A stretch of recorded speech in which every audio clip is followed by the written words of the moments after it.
हरिपुर नाम के गांव में एक परिवार रहता था। वह सब बहुत ही गरीब थे। उनके पिता की मृत्यु बहुत पहले हो गई थी। उनकी माँ और 2 बच्चे उनके साथ रहते थे। बेटे का नाम राजू था और बिटिया का नाम गुड़िया था। उनकी माँ की तबीयत भी खराब चलती थी और वह कुछ काम नहीं कर पाती थी। छोटी सी उम्र में वह दोनों बच्चे पढ़ लिख नहीं पाते हैं।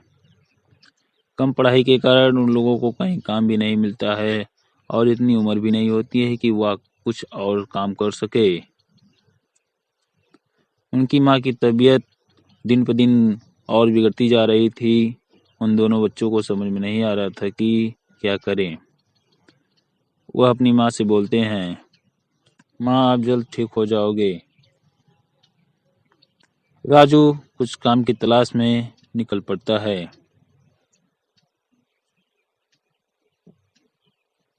उसे एक व्यक्ति मिलता है और राजू उससे बोलता है, क्या मुझे कोई काम मिलेगा?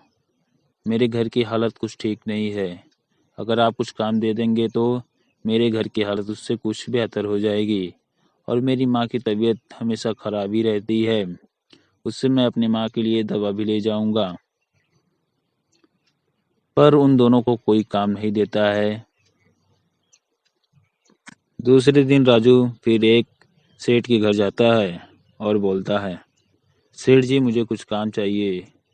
मेरे घर की हालत ठीक नहीं है। अगर आप मुझे काम दे देंगे तो आपका बहुत धन्यवाद होगा। वह सेठ बोलता है, इतनी उम्र में तुम कुछ नहीं कर पाओगे। तुम्हारे पढ़ने लिखने की उम्र है। तुम यहाँ से जाओ। मेरे पास तुम्हारे लिए कोई काम नहीं है। सेठ जी मेरे घर की हालत ठीक नहीं है, इसलिए मैं इस उम्र में काम करना चाहता हूँ और मेरी माँ की तबीयत सही भी नहीं रहती है।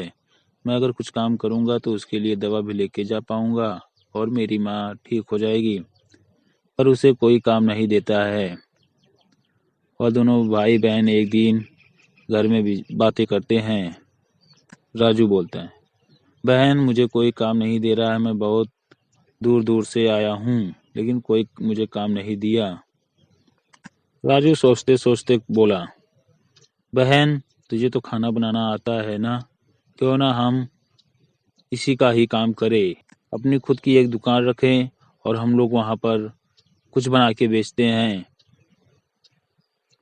गुड़िया बोली, हाँ आप ठीक कह रहे हो। हम लोग समोसे का बिजनेस करेंगे। आज से हम लोग समोसे की दुकान रखेंगे और समोसे को बनाकर बेचेंगे। वह दोनों भाई बहन एक दुकान करते हैं गांव में और वहां पर समोसे बना के ले जाकर बेचते हैं और उन लोगों समोसे लोगों को बहुत पसंद आते और लोग उन समोसों को लेते हैं।